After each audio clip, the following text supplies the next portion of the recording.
Hello everyone and welcome back to another video from Wake&Tech. In this video, I'm going to show you how to pause your account on Hinge dating app. So let's get started right away. First of all, open up your Hinge dating application on your device. And once it is opened up, if you haven't logged into your account already, go ahead and use your phone number or your password. And after logging in, you will be taken into the home page from which you can directly start matching with various different users. Now, from the home page, if you wish to take a break from the Hinge dating app and you don't want to use it for quite some time, then there are a few things that you can do.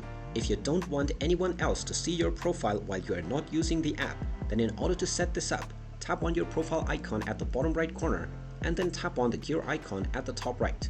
Now, from this page, you will find the pause button at the very first. Go ahead and tap on this and you will be asked whether you are sure. Just tap on the OK button and your profile will be paused. Now, while your account has been paused, no one will be able to see your profile. However, you can still chat with the users that you have already matched with before. And if you wish to unpause your account and you wish others to start seeing you again, you can simply tap on the toggle to turn it off. And now your profile will be unpaused or resumed once again. And there you have it. That is how easy it is to pause your account on the Hinge dating app. If you find this video helpful, make sure you hit that like button and subscribe to our channel if you haven't done so already. Also ring that notification bell to never miss another update from us. Thank you for watching and I will see you again in the next video.